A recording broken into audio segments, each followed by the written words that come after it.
সকলকে সকলকে স্বাগত জানাচ্ছি ক্যারিয়ার দিশার একাডেমি নতুন একটা ভিডিওতে। জনন পার্ট ওয়ান বা human reproduction part one already আমি তোমাদের প্র্যাকটিস করিয়ে দিয়েছি। আজকে এর পার্ট টুটা নিয়ে চলে এসেছি। আশা করছি এখানেও তোমরা অনেক বেনিফিট পাবে। এখানে যে কোয়েশ্চেনগুলো নিয়ে চলে এসেছি এগুলো কিন্তু একদম পরীক্ষাতে আসার মতো কোয়েশ্চেন। এগুলোকে হেলাফেলা করার কিছু করবে না, একদম মন দিয়ে পড়াশোনা করবে, মন দিয়ে প্র্যাকটিস করবে। আর তোমরা কাউন্ট করবে যে কত পাচ্ছ। 50টা কোয়েশ্চেন নিয়েছি, 50টার মধ্যে তোমরা কত পাচ্ছ, এবং এই 50টা কোয়েশ্চেনের মধ্যে দু একটা আমি হোমওয়ার্ক দিয়ে দেবো, সেগুলো তোমার বাড়িতে করবে। একটা দুটো বা একটা আমি হোমওয়ার্ক দেবো, সেটা তোমরা কিন্তু করবে, এবং করার পরে তোমরা কি করবে আমাকে বলবে যে স্যার এটা অ্যান্সার ছিল, ঠিক আছে। আর আমাকে চেনো তোমরা সবাই, আমি তোমাদের জ্যোতি স্যার। অবশ্যই আমি ক্লাস নিচ্ছি মানে লাইক কেন কম না হয়, লাইক যেন একদমই কম না হয়। অবশ্যই তোমরা হ্যাশট্যাগ জেএমসি লিখতে বলবে না, আর বন্ধুদের সাথে শেয়ার করে দেবে। চলো আজকের কোয়েশ্চেন গুলো আমরা করে নিই, একদম টু দি পয়েন্ট অ্যান্সারে যাব, বেশি লেন্দি করব না। যদি লাইভ হতো তাহলে একটু বুঝি বুঝি করে দিতাম। আজকে বেশি আমি ভিডিওটাকে লেন্দি করছি না, একদম টু দি পয়েন্ট করছি। যতটুকু তোমাদের দরকার ঠিক ততটুকু তোমাদের দেওয়ার চেষ্টা করব। ওকে, ডান। চলো, ফার্স্ট কোয়েশ্চেন রয়েছে, প্রথম মিওসিস বিভাজনের শেষে পুংজনন কোষ কিসে পরিণত হয়? কি বলেছে? প্রথম মিওসিস বিভাজনের শেষে পুংজনন কোষ কিসে পরিণত হয়? তাহলে যে পুংজনন কোষ রয়েছে স্পার্মেটোগোনিয়া, তাই না? যে স্পার্মেটোগোনিয়া কি রয়েছে? স্পার্মেটোগোনিয়া। এই যে স্পার্মেটোগোনিয়াটা রয়েছে, এই স্পার্মেটোগোনিয়াটা অ্যাকচুয়ালি ফার্স্ট যে মিওটিক ডিভিশনটা হয়, তারপরে এরা কিসে তৈরি হয়ে যায়? প্রাইমারি, সরি এক সেকেন্ড, সেকেন্ডারি স্পার্মেটোসাইট, সেকেন্ডারি স্পার্মেটোসাইট, ঠিক আছে। অ্যাকচুয়ালি স্পার্মেটোগোনিয়া গুলো ওই প্রাইমারি স্পার্মেটোসাইটে তৈরি হয়। এই স্পার্মেটোগোনিয়া গুলো ডিভিশন হওয়ার পরে একটা এ কোষ বি কোষ তৈরি করে, ঠিক আছে। তো অ্যাকচুয়ালি কিছু কিছু কোষ প্রাইমারি স্পার্মেটোসাইটে কনভার্ট হয়ে যায়, আর কিছু কিছু কোষ আবার কিন্তু স্টেম সেল হিসেবে এখানে ফেরত চলে আসে, ঠিক আছে, স্পার্মেটোগোনিয়াতে তৈরি হয়ে যায়। তাহলে এই স্পার্মেটোসাইট গুলো, প্রাইমারি গুলো, এরা ফার্স্ট মিওটিক ডিভিশনটা কমপ্লিট করার পরে এরা কিন্তু সেকেন্ডারি স্পার্মেটোসাইটে রূপান্তরিত হয়ে যায়। এবং এইটা ভালো করে বুঝবে, এখানে এইটা কি হচ্ছে আমাদের, এইটা এই যে এদের ক্রোমোজোম সংখ্যা রয়েছে 2n, আর এদের ক্রোমোজোম সংখ্যা রয়েছে কিন্তু n, এদের ক্রোমোজোম সংখ্যা রয়েছে কিন্তু n। তাহলে অবশ্যই এটা অ্যান্সার হয়ে যাবে গৌণ পরশুক্রাণু। কি অ্যান্সার হয়ে যাবে? গৌণ পরশুক্রাণু। ওকে, কি অ্যান্সার হয়ে যাবে? গৌণ পরশুক্রাণু। আচ্ছা, এক সেকেন্ড একটু করো। কি অ্যান্সার হয়ে যাবে? গৌণ পরশুক্রাণু। ডান। তাহলে চলো নেক্সট কোয়েশ্চেন আমরা চলে যাই। এখানে নেক্সট কোয়েশ্চেন রয়েছে যে কোনটি হ্যাপ্লয়েড নয়? কি অ্যান্সার রয়েছে? কোনটি হ্যাপ্লয়েড নয়, কি সরি কি কোয়েশ্চেন রয়েছে? কোনটি হ্যাপ্লয়েড নয়? তাহলে দেখো, স্পার্মাটিড, স্পার্মাটিড মানে হচ্ছে এটা হ্যাপ্লয়েড। স্পার্মেটোসাইট, গৌণ স্পার্মেটোসাইট আমরা এখনই পড়লাম, এটাও কিন্তু হ্যাপ্লয়েড। স্পার্মেটোজোয়া মানে হচ্ছে অ্যাকচুয়ালি স্পার্মটা, তো এটাও কিন্তু হ্যাপ্লয়েড, এন। আচ্ছা, স্পার্মাটিড কোনটা? স্পার্মাটিড মানে হচ্ছে এই গৌণ স্পার্মেটোসাইট থেকে যেটা তৈরি হবে সেটাই হচ্ছে স্পার্মাটিড, সেটাই হচ্ছে স্পার্মাটিড। অ্যাকচুয়ালি এই স্পার্মাটিড থেকে আমাদের স্পার্মেটোজোয়া হয়। কি বললাম? স্পার্মাটিড থেকে স্পার্মেটোজোয়া হয় by the process known as spermiogenesis. কি বললাম? স্পার্মিওজেনেসিস। কি বললাম? স্পার্মিওজেনেসিস। স্পার্মিওজেনেসিসের মাধ্যমে কিন্তু স্পার্মাটিড থেকে স্পার্মেটোজোয়া হয়। তো মজার ব্যাপার হচ্ছে এটাও, এই স্পার্মাটিডটাও এন, স্পার্মেটোজোয়াটাও এন। অ্যাকচুয়ালি এই স্পার্মেটোজোয়াটাকে আমরা স্পার্ম বলে থাকি, ঠিক আছে। এটাই হচ্ছে স্পার্ম। এরা পরবর্তীকালে সার্টোলি সেলগুলো রয়েছে, সার্টোলি সেল কোনগুলো না, এই যে আমাদের সেমিনাল ভেসিকেলের ভেতরে দেখবে, সেমিনিফেরাস টিউবুলের ভেতরে দেখবে এরকম লম্বা লম্বা কিছু কোষ থাকে, এই লম্বা লম্বা কিছু কোষ থাকে, ঠিক আছে। এই যে স্পার্ম গুলো তৈরি হলো, এরা কিন্তু এরকম ভাবে যাবে, এদের হেড গুলো এরকম ভাবে এমবেড করে দেবে, এদের হেড গুলো এরকম ভাবে এমবেড করে দেবে, ঠিক আছে। হেড গুলো এরকম ভাবে এমবেড করে দেবে, না, হেড গুলো এরকম ভাবে এমবেড করে দেবে, ঠিক। তাহলে এরপরে এরা তখন পুষ্টি পেয়ে যাবে, নিউট্রিশন নিয়ে নেবে এখান থেকে, তারপর এখান থেকে কিন্তু ওরা বেরিয়ে যাবে, তারপর কিন্তু ওরা এখান থেকে বেরিয়ে যাবে। ওকে, ডান। বোঝাতে পেরেছি আমি? তাহলে অবশ্যই কিন্তু এখানে একমাত্র ডিপ্লয়েড কি হচ্ছে না, এইটা স্পার্মেটোগোনিয়া, এই স্পার্মেটোগোনিয়াটাই হচ্ছে আমাদের এখানে ডিপ্লয়েড, ঠিক আছে। চলো নেক্সট। অপূর্ণ শুক্রাণুকে বলা হয় স্পারমেটোজোয়া, প্রাইমারি স্পারমেটোসাইট, স্পারমাটিড, স্পারমেটোগোনিয়া। দেখো স্পারমেটোগোনিয়া তো প্রথমে এটা হচ্ছে 2n, তাহলে এটা প্রথমে বাদ দিয়ে দাও। স্পারমেটোজোয়া মানে হচ্ছে স্পার্ম, মানে এটা n, তাহলে এটাকেও বাদ দিয়ে দাও যেহেতু অপূর্ণ বলেছে। তাহলে অপূর্ণ হলে কোনটা হবে? প্রাইমারি স্পারমেটোসাইট, এটা n, কিন্তু এটা একদম এখনো প্রসেসটা কমপ্লিট হয়নি, তার মানে এটা বাদ দিয়ে দাও।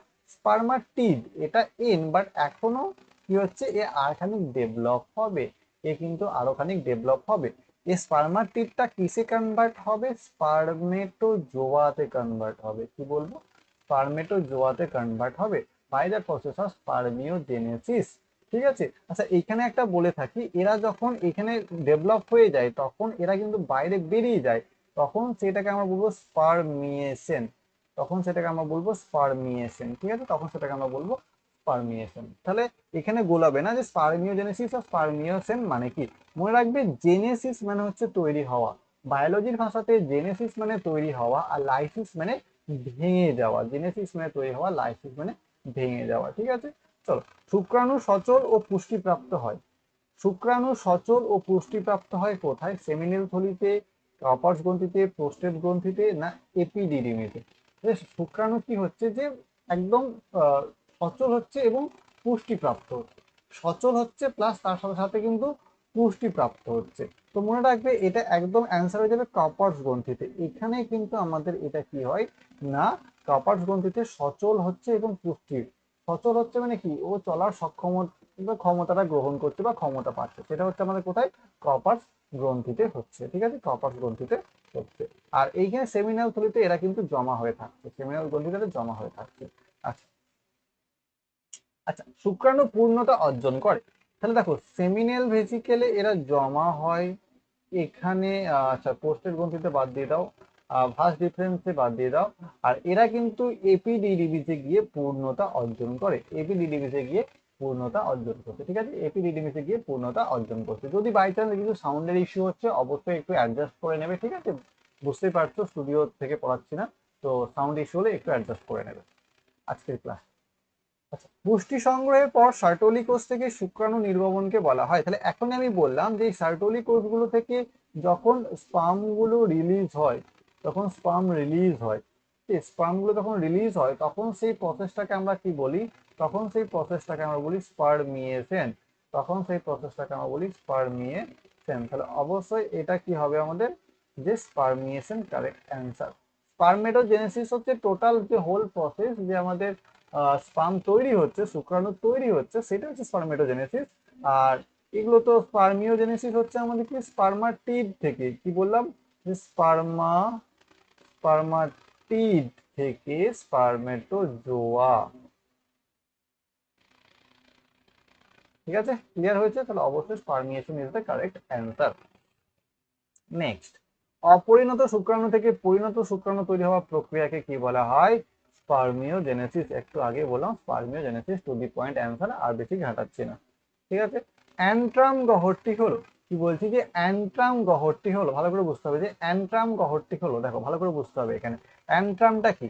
দেখো আমরা পড়েছিলাম যে এইখানে যে প্রাইমারি ওসাইটটা থাকে, তাকে ঘিরে কিছু গ্রাফিয়ান, সরি, তাকে ঘিরে কিছু গ্রানুলোজা কোষ থাকে, তাকে ঘিরে কিছু গ্রানুলোজা সেলস থাকে। আর এই যে এই হলুদ রঙের গুটিটা দেখছো, এটাকে আমরা বলে থাকি প্রাইমারি উসাইট। এটাকে আমরা বলি প্রাইমারি উসাইট। এবার এই গোটাটাকে আমরা কি বলি বলতো? এই গোটাটাকে আমরা বলি যে এই যে গোটাটা রয়েছে না, এটাকে আমরা বলি যে প্রাইমারি ফলিকেল। Primary follicle. এবার এখানে মজার ব্যাপার হচ্ছে এই প্রাইমারি উসাইটটা কিন্তু এখানে মিওসিসের ওয়ানের প্রোফেজ ওয়ান, প্রোফেজ ওয়ানে কিন্তু অ্যারেস্ট হয়ে থাকে, কমপ্লিট হয় না, অ্যারেস্ট হয়ে থাকে। এরপরে যত আস্তে আস্তে দিন যায় তত কিন্তু এই যে গ্রানুলোজা কোষগুলো রয়েছে এর কিন্তু লেয়ার বাড়তে থাকে। তখন এটাকে আমরা বলি যে সেকেন্ডারি ফলিকেল।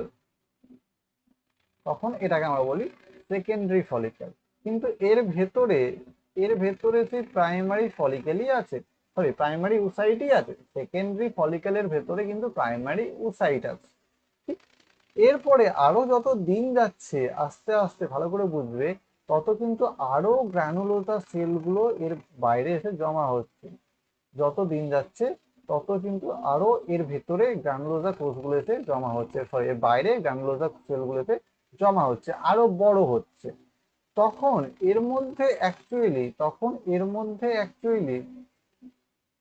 এরকম একটা সেপারেশন দেখতে পাওয়া যায়, যেটাকে আমরা বলি টার্সিয়ারি ফলিকেল। টার্সিয়ারি ফলিকেল, যেটাকে আমরা বলে থাকি টার্সিয়ারি ফলিকেল। কিন্তু টার্সিয়ারি ফলিকেলের এইখানে একটা গহ্বর টাইপের দেখা যায়, যেটাকে আমরা বলি অ্যান্ট্রাম। এবার এইখানে মজার ব্যাপার হচ্ছে, এই যে হলুদটা, এইটার কিন্তু প্রাইমারি উসাইট নাই, এইটা কিন্তু মিনহোয়াইল সেকেন্ডারি উসাইট হয়ে গেছে। এবার স্যার সেকেন্ডারি উসাইট বলতে কি না, এই যে মিওসিস ওয়ানের প্রোফেজ ওয়ানের স্টপ হয়েছিল, এখানে গিয়ে ফার্স্ট মিওসিসটা কমপ্লিট হয়েছে। কিন্তু এখানে কমপ্লিট হয়েছে। ওকে, তাহলে এইখানে এই যে টার্সিয়ারি ফলিকেলটা বললাম, পরবর্তীকালে এইটাই গ্রাফিয়ান ফলিকেলে কনভার্ট হবে এবং এই সেকেন্ডারি ওসাইটটা অ্যাজ এ ওভাম ওভুলেশনের মাধ্যমে বেরোবে। এই মনে পড়ছে এইখানে মিওসিস ওয়ান কমপ্লিট হয়েছে, মিওসিস টু এখনো কমপ্লিটই হয়নি। তাহলে মিওসিস টুটা কখন কমপ্লিট হবে না, যখন ফার্টিলাইজেশন হবে তখন কমপ্লিট হবে। ঠিক আছে, বোঝাতে পারলাম? তাহলে এটার অ্যান্সার কি হয়ে যাবে না, গ্রাফিয়ান ফলিকল। এটার অ্যান্সার হয়ে যাবে গ্রাফিয়ান ফলিকল। ওকে, ডান। চলো নেক্সট। শুক্রাণু উৎপাদনের স্বাভাবিক তাপমাত্রা একদম ইজি কোয়েশ্চেন, যেটা হচ্ছে 30°C। আমাদের বডি টেম্পারেচার থেকে, বডি যে টেম্পারেচার রয়েছে তার থেকে কম দরকার। কত কম দরকার? 2.5 থেকে 3°C কম হলেই হয়ে যায়, তাই না? কে প্রোভাইড করে সেটা? যে স্ক্রোটাম নামক চামড়াটা আছে টেস্টিসে, সে প্রোভাইড করে। ঠিক আছে, পড়েছিলাম এগুলো। 10 নম্বর কোশ্চেন, ডিম্বাশয় থেকে ডিম্ব নির্গত হয় কোন অবস্থায়? প্রাথমিক পরডিম্বাণু, গৌণ পরডিম্বাণু, পরিণত ডিম্বাণু তো রিলিজ হয় না, আদি ডিম্বাণু রিলিজ হয় না। একটু আগেই বললাম যে এই যে সেকেন্ডারি উসাইটটা রয়েছে, এই সেকেন্ডারি উসাইটটাই কিন্তু আমাদের যে ওভাম হিসেবে বা ডিম্বাণু হিসেবে রিলিজ হয়। ঠিক আছে, সেকেন্ডারি উসাইটটাই। প্রাথমিক উসাইট হলো প্রাথমিক ওসাইট মানে কোনটা, যেটা অ্যাকচুয়ালি মিওসিস ওয়ানে অ্যারেস্ট হয়ে পড়ে আছে। কি বললাম? মিওসিস ওয়ানে কিন্তু ও অ্যারেস্ট হয়ে পড়ে আছে। ভালো করে বুঝতে হবে, এখানে মিওসিস ওয়ানে ও অ্যারেস্ট হয়ে পড়ে আছে। তাহলে মিওসিস ওয়ানে এখনো মিওসিস হয়নি ওর। তাহলে মিওসিস যদি না হয় তাহলে ও কি হবে? হাপ্লয়েড হবে, ডিপ্লয়েড হবে, ট্রিপ্লয়েড হবে, না টেট্রাপ্লয়েড হবে, তাই না? ভালো করে বুঝতে হবে এখানে। দেখো, মিওসিস ওয়ান যদি হয়ে যেত তখন কিন্তু ও 2n থেকে n হয়ে যেত। যেহেতু মিওসিস ওয়ানের প্রোফেজ ওয়ানে ও অ্যারেস্ট হয়ে পড়ে আছে, ওই জন্য এটা হয়ে যাবে ডিপ্লয়েড 2n। ঠিক আছে। প্রাইমারি উসাইট কোষ বিভাজনে কোন দশায় অবস্থান করে? অবশ্যই দেখো, মাইটোসিস তো হবে না, মিওসিস হবে। মিওসিস দু জায়গাতে রয়েছে, কিন্তু একটা প্রোফেজ ওয়ান প্রোফেজ টু আছে। অবশ্যই প্রোফেজ ওয়ানে অ্যারেস্ট হয়ে থাকে, তাহলে প্রোফেজ ওয়ানটাকে অ্যান্সার করবে। ওকে, চলো। মানব ডিম্বাশয়ে যে অংশে লিউটিন নামক পিতাভ দানা দেখা যায়, দেখবে মনে পড়ছে আমরা একটা ওভারি এরকম ভাবে স্ট্রাকচার করেছিলাম। ঠিক আছে, এরকম একটা স্ট্রাকচার করেছিলাম, যেখানে বলছিলাম যে এখানে আমাদের সেই গ্রাফিয়ান ফলিকেলটা থাকে।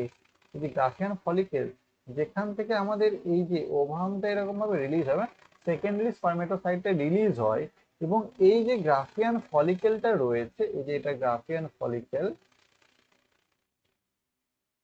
এটা হচ্ছে গ্রাফিয়ান ফলিকেল। এই গ্রাফিয়ান ফলিকেলটা পরবর্তীকালে কিসে কনভার্ট হয়ে যায় না, বিদীর্ণ ডিম্বথলি, যেটার নাম হচ্ছে কর্পাস লিউটিয়াম।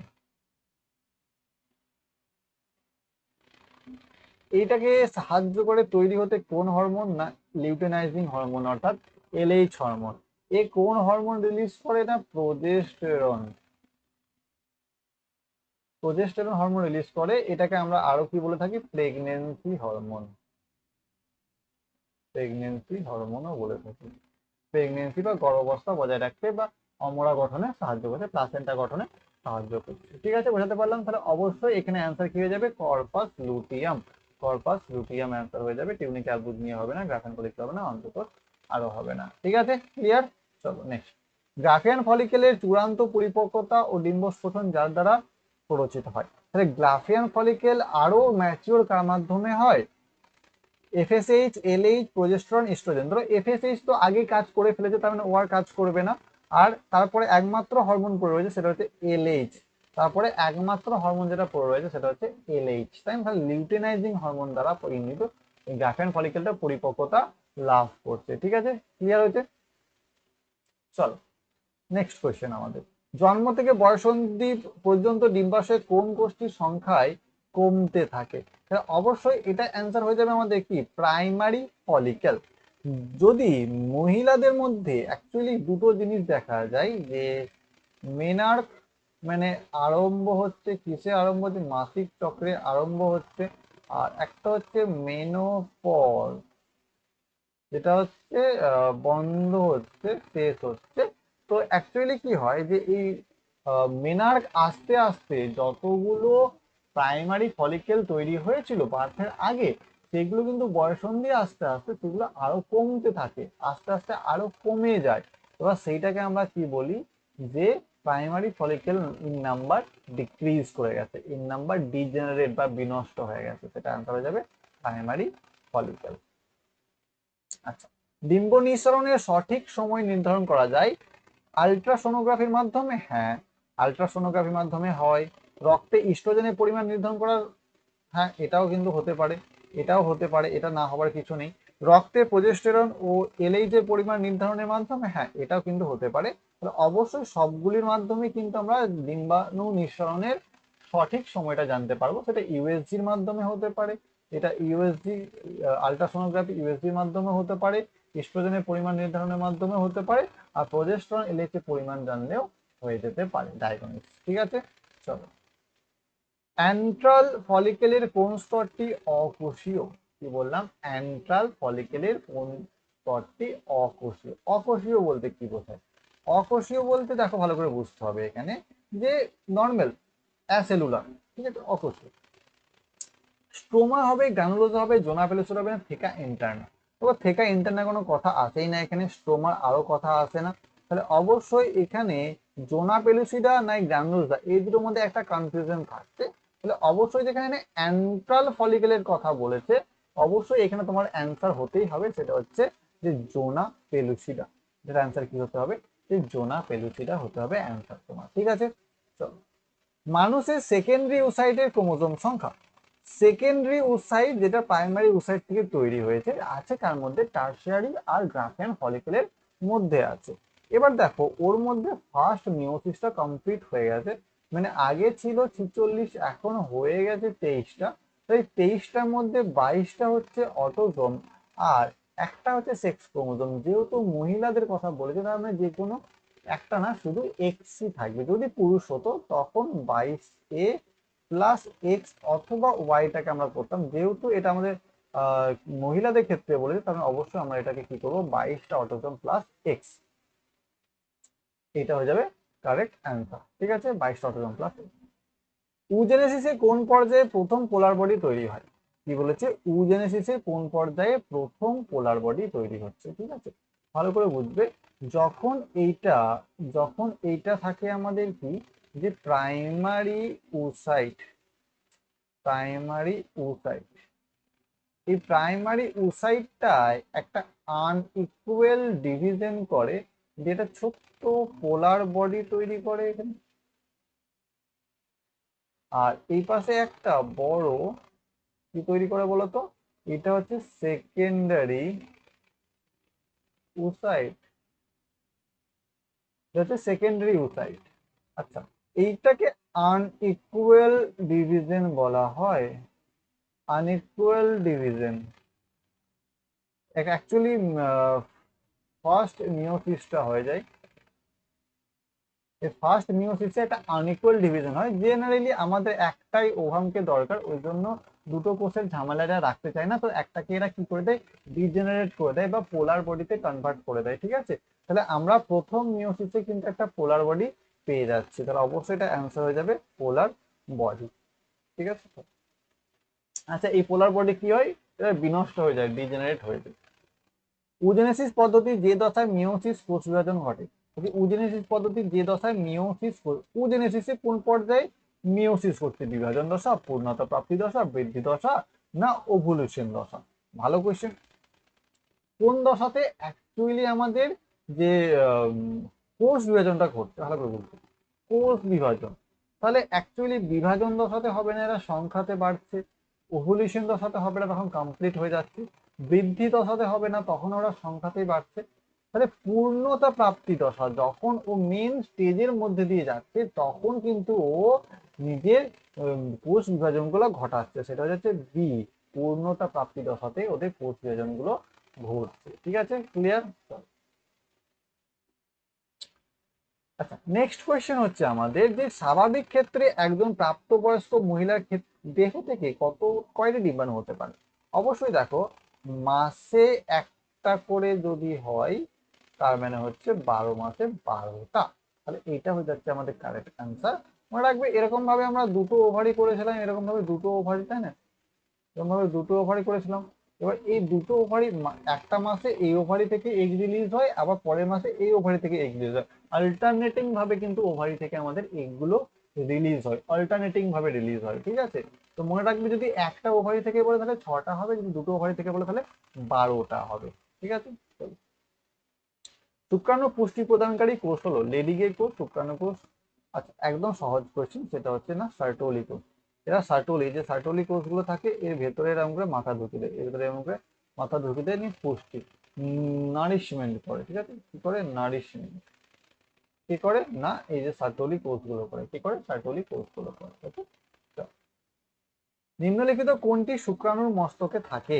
নিউক্লিয়াস, সেন্ট্রোজোম, কুসুম। কুসুম তো একদম মস্তকে থাকবেই না, সেন্ট্রোজোম আরো থাকবে না, মাইটোকন্ড্রিয়া বডির মধ্যে থাকে, মাইক্রোকন্ড্রিয়াটা বডির মধ্যে থাকে, তাহলে নিউক্লিয়াস একমাত্র অপশন যে কিনা শুক্রাণু মস্তকের মধ্যে থাকে। ঠিক আছে, চলো, শুক্রাণু অ্যাক্রোজোম কি দিয়ে তৈরি হয়? সেটা নিউক্লিয়াস থেকে হয় না, হয় না, মাইটোকন্ড্রিয়া থেকে হয় না, লাইসোজোম থেকে হয়, আরো হয় না, তাহলে একটাই অপশন বেঁচে যাচ্ছে, সেটা হচ্ছে গোলগি কমপ্লেক্স। তাহলে এই গোলগি কমপ্লেক্স থেকে কিন্তু শুক্রাণুর অ্যাক্রোজোম তৈরি হয়, গোলগি কমপ্লেক্স থেকে আমাদের শুক্রাণুর অ্যাক্রোজোম তৈরি হচ্ছে। আচ্ছা এটা অ্যান্সার করো, অ্যাক্রোজোমের কাজ হলো ডিম্বাণু নিঃসরণকে উদ্দীপিত করা, ডিম্বাণু নিষিক্তকরণে উদ্দীপিত করা, ডিম্বাণুর অবলুপ্তিকে উদ্দীপিত করা, কোনোটাই নয়। তোমরা এটা অ্যান্সার করো, ততক্ষণে আমি কি করছি, একটু জল পান করে নিচ্ছি। আচ্ছা কি বলেছে, যে অ্যাক্রোজোমের কাজ হলো, মনে পড়ছে এই যে আমরা কি করেছিলাম, যে এখানে আমাদের সেই সেকেন্ডারি ওসাইটটা ছিল, তার আশেপাশে এরকম একটা বড় পর্দা থাকে, যেটাকে আমরা বলি জোনা পেলুসিডা, জোনা পেলুসিডা। এবার এই জোনা পেলুসিডাটাকে ভেদ করতে কে সাহায্য করছে? অ্যাক্রোজোম সাহায্য করছে। কি সাহায্য করবে? অ্যাক্রোজোম সাহায্য করবে। তাহলে অবশ্যই এটার অ্যান্সার কি হয়ে যাবে, যে ভালো করে বুঝবে, যে এই যে নিষিক্তকরণ বা ফার্টিলাইজেশন, এই ফার্টিলাইজেশনই তো সাহায্য করছে। এই জোনা পেলুসিডারটা একে ঢুকতে দেবে, তবেই ও সেকেন্ডারি ও সাইটের মধ্যে গিয়ে পৌঁছাবে স্পামটা। তাহলে এইটাকে সাহায্য করছে অ্যাক্রোজোম, যার মধ্যে থাকে গোলগি বডি। তাহলে অবশ্যই এটা অ্যান্সার হয়ে যাবে B, B is the correct answer. 26 দাগের কোয়েশ্চেন, শুক্রাণুর মধ্যভাগে কোনটি উপস্থিত? দেখো আমি এখনই বললাম যে শুক্রাণুর মধ্যভাগ মানে হচ্ছে বডি, এই বডির মধ্যে কে উপস্থিত থাকছে? অবশ্যই থাকছে মাইটোকন্ড্রিয়া। কে থাকছে? মাইটোকন্ড্রিয়া। অ্যাক্রোজোমে থাকছে গোলগি বডি। ঠিক আছে, অ্যাক্রোজোমে থাকছে গোলগি বডি, আর বডির মধ্যে থাকে মাইটোকন্ড্রিয়া হিউজ পরিমাণ এনার্জি দেওয়ার জন্য। কি বললাম? হিউজ পরিমাণ এনার্জি দেওয়ার জন্য। ঠিক আছে, কোনটি মানুষের শুক্রাণুতে থাকে না? মাইটোকন্ড্রিয়া, এন্ডোপ্লাজমিক রেটিকুলাম, নিউক্লিয়াস, না সেন্ট্রিওল? মানুষের শুক্রাণুতে কোনটি থাকে না? ভালো করে বুঝবে, মাইটোকন্ড্রিয়া থাকে, নিউক্লিয়াসও থাকে, সেন্ট্রিওলও থাকে, তাহলে অবশ্যই একমাত্র B is the correct answer. Endoplasmic reticulum কিন্তু মানুষের শুক্রাণুতে বর্তমান থাকে না। এটা কিন্তু আমাদের একদম মনে রাখতে হবে যে এন্ডোপ্লাজমিক রেটিকুলাম আমাদের আর আমাদের মানুষের শুক্রাণুতে থাকছে না। নেক্সট কোয়েশ্চেন, ডিম্বাণু সাইটোপ্লাজমকে ঘিরে যে পর্দা থাকে, কি বললাম, ডিম্বাণু সাইটোপ্লাজমকে ঘিরে যে পর্দা থাকে তাকে বলে করোনা রেডিয়াটা, জোনা পেলুসিডা, নিষেক পর্দা। এবার ভালো করে বুঝতে হবে, এখানটাতে খুব সুন্দর একটা জিনিস আছে। এইখানে যদি তোমরা জোনা পেলুসিডা অ্যান্সার করে দিয়ে চলে আসো, সেটা তোমার কেটে দেবে। মনে রাখবে ডিম্বাণু সাইটোপ্লাজমকে ঘিরে কে থাকে, ভাইটেলাইন পর্দা। ডিম্বাণু সাইটোপ্লাজমকে ঘিরে থাকে ভাইটেলাইন পর্দা। এবং এই ভাইটেলাইন পর্দা আর এই জোনা পেলুসিডার মধ্যে একটা গ্যাপ আছে, সেইটার একটা নাম আছে। সেই নামটা দেখো পরের কোশ্চেনে আমাদের আছে, যে ভাইটেলাইন পর্দা ও জোনা পেলুসিডার মাঝে স্থানকে কি বলা হয় না, পেরি ভাইটেলাইন স্পেস। কি বলা হচ্ছে না, পেরি ভাইটেলাইন স্পেস। তাহলে একদম বাইরে থাকছে জোনা পেলুসিডা, তারপরে আছে আমাদের ভাইটেলাইন পর্দা, এর মধ্যে যে গ্যাপটা রয়েছে সেটাকে আমরা বলছি পেরি ভাইটেলাইন স্পেস। এর মধ্যে যে গ্যাপ সেটাকে আমরা বলছি পেরি ভাইটেলাইন স্পেস। চলো, জোনা পেলুসিডা স্তরের প্রধান উপাদান কোনটি? দেখো মনে রাখবে, এই যে জোনা পেলুসিডা এটা তৈরি কি দিয়ে হচ্ছে, যে শর্করা না, লিপিড না, glycoprotein is the correct answer. Glycoprotein দিয়ে কিন্তু আমাদের কি হচ্ছে না, এই জোনা পেলুসিডা লেয়ারটা তৈরি হচ্ছে। শর্করা আর লিপিড দুটো দিয়ে হয় না কিন্তু, অনলি শুধুমাত্র গ্লাইকোপ্রোটিন দিয়ে আমাদের কি হচ্ছে, জোনা পেলুসিডা লেয়ারটা তৈরি হচ্ছে।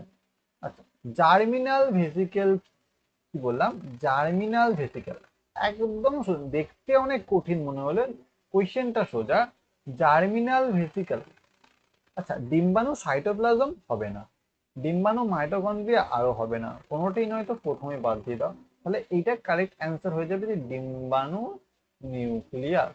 ডিম্বাণুর নিউক্লিয়াস হয়ে যাচ্ছে আমাদের কি না, আমাদের জার্মিনাল ভেসিকেল। ঠিক আছে, তো নেক্সট, কর্টিক্যাল দানায় কি কি রাসায়নিক উপাদান থাকে? কি বললাম, কর্টিক্যাল দানায় কি কি রাসায়নিক উপাদান থাকছে? আচ্ছা, লিপিড, গ্লিসারল ও জল। কি বললাম, লিপিড, গ্লিসারল ও জল, প্রোটিন, মিউকোপলিস্যাকারাইড, না কোনোটাই নয়। দেখো ভালো করে বুঝতে হবে যে কর্টিক্যাল দানায় কি কি উপাদান থাকছে। এর মধ্যে দেখো আমি তোমাদের এটা হোমওয়ার্ক হিসেবে দিচ্ছি এবং একটু হিন্টসও দিয়ে দিচ্ছি, যে এই ডিটা হবে না আর আমাদের এটা হবে না। এরপর তোমরা বি আর সি এর মধ্যে কোনটা অ্যান্সার হবে সেটা আমাকে কিন্তু কমেন্টে বলবে। সেটা কিন্তু আমরা কমেন্টে তোমাদের অ্যান্সার দেখবো, কমেন্টে কিন্তু এটা আমাকে তোমরা জানাবে। নেক্সট, মানুষের ডিম্বাণুতে কোনটি থাকে না? নিউক্লিয়াস, সাইটোপ্লাজম, ইওবি, উভয়, প্লাস্টিড। অবশ্যই দেখো প্লাস্টিড হয়ে যাবে কারেক্ট অ্যান্সার, কারণ প্লাস্টিড হচ্ছে মানুষের ডিম্বাণুতে থাকে না। মানুষের ডিম্বাণুতে কিভাবে প্লাস্টিড থাকবে, তাই না? তো অবশ্যই এটা অ্যান্সার হয়ে যাবে প্লাস্টিড।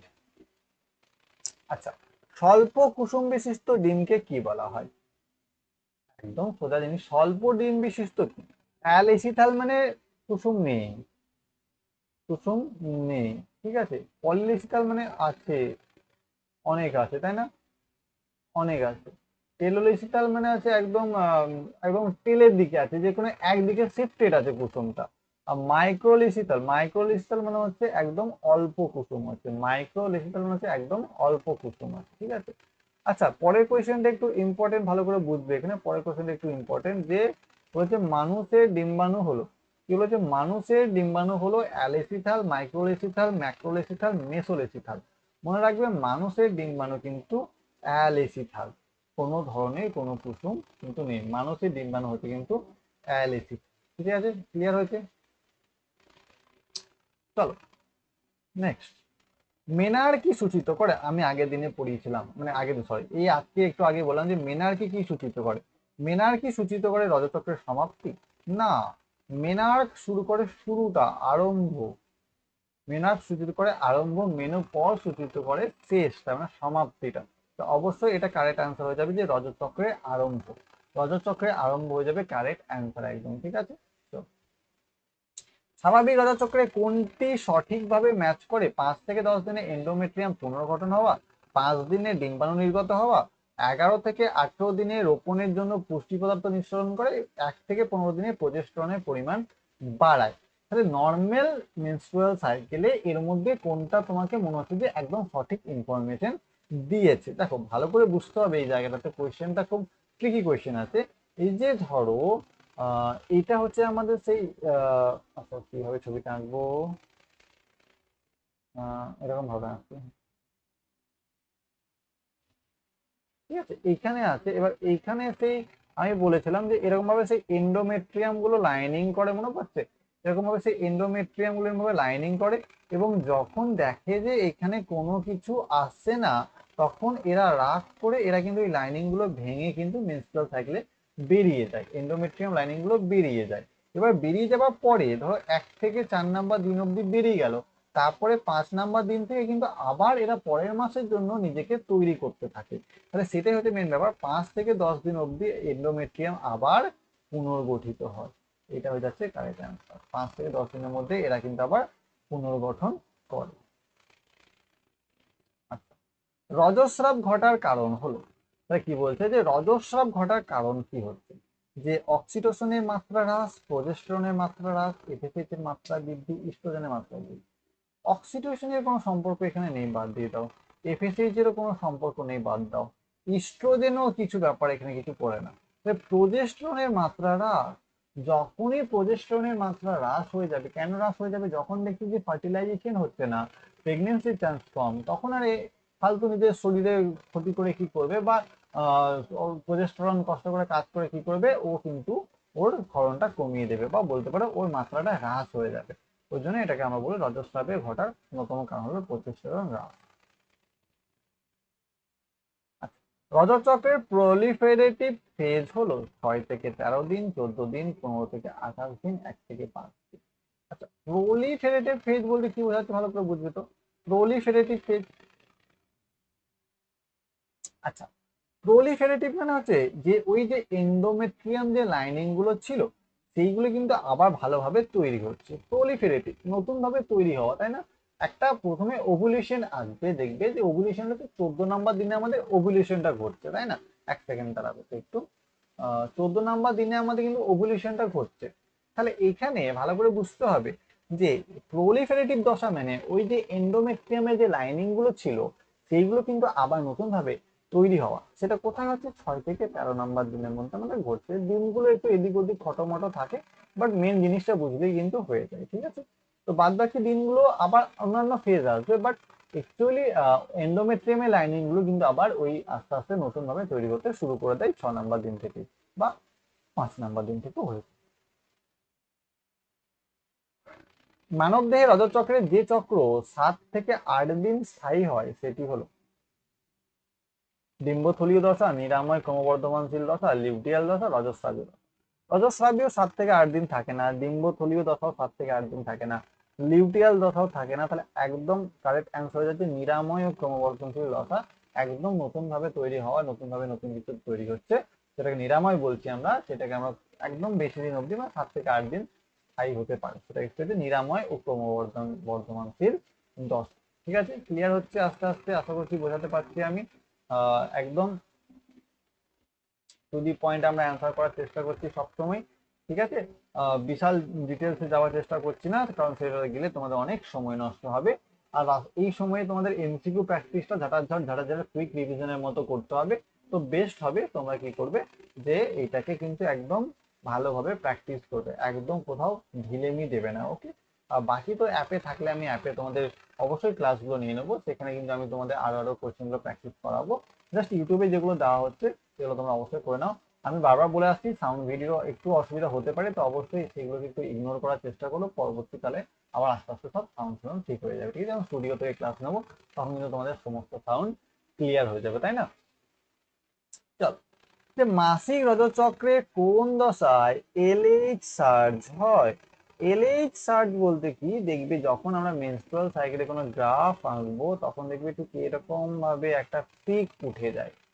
এই পিক ওঠাটা কোন দিনে হয়? 14 নম্বর দিনে হয়।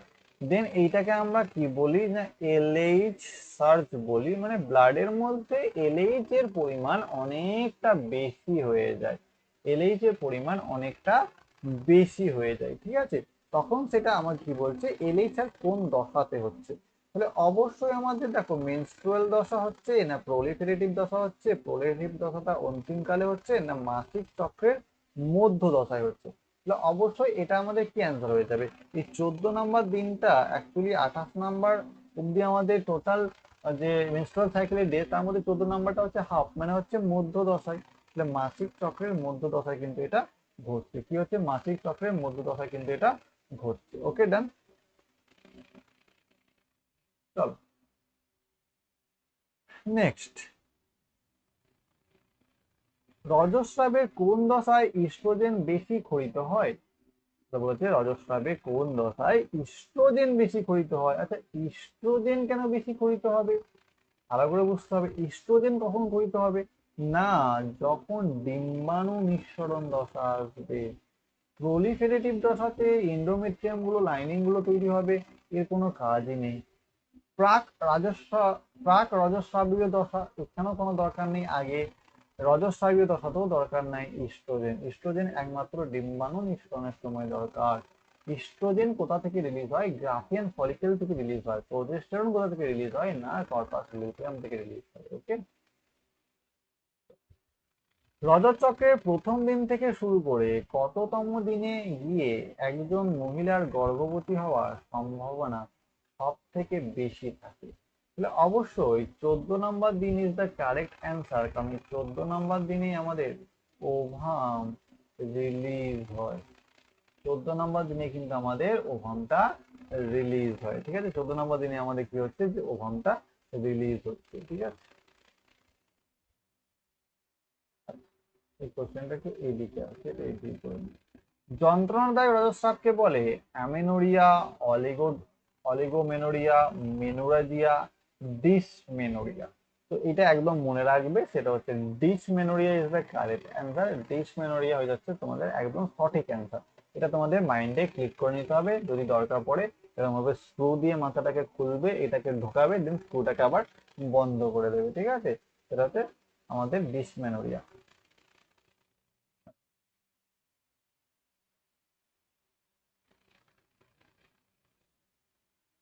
প্রতি মাসে ডিম্বাশয় থেকে ডিম্বাণু নিঃসৃত হয়, একটু বড় করে দিলাম কোয়েশ্চেনটা। কি বলছি যে প্রতি মাসে ডিম্বাণু থেকে ডিম্বাণু, সরি সরি, প্রতি মাসে ডিম্বাশয় থেকে ডিম্বাণু নিঃসৃত হয় 11 থেকে 14তম দিনে না, 15 থেকে 28-এ না, তার মানে 14 থেকে 16 নম্বর দিনে আমাদের ওভিউলেশনটা হয়। ঠিক আছে, আমাদের ডিম্বাণুটা রিলিজ হয়, বা বলতে পারো আমাদের সেকেন্ডারি উসাইটটা রিলিজ হয়। ঠিক আছে, সেকেন্ডারি উসাইট।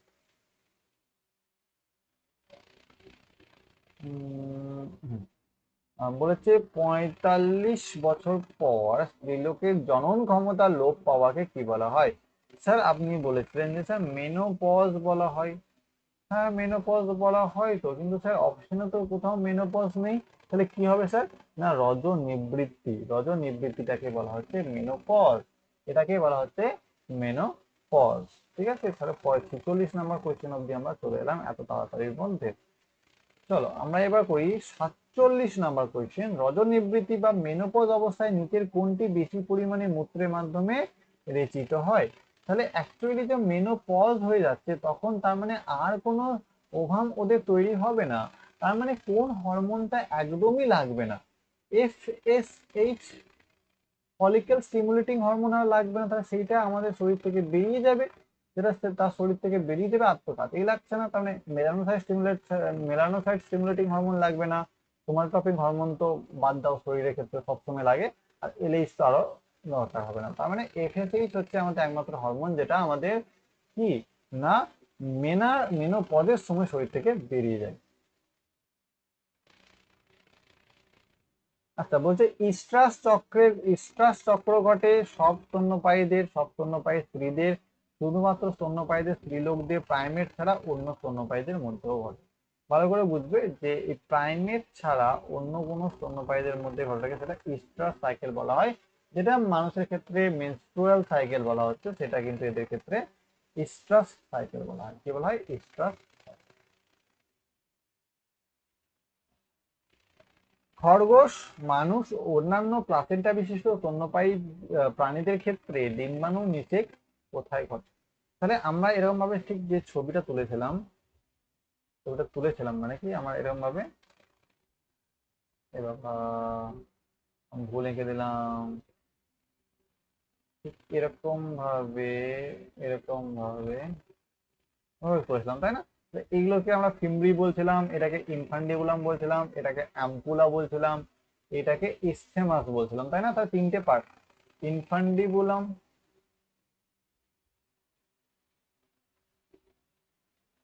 এটাকে আমরা অ্যাম্পুলা বলছিলাম, আর এটাকে আমরা ইসথেমাস বলছিলাম তাই না?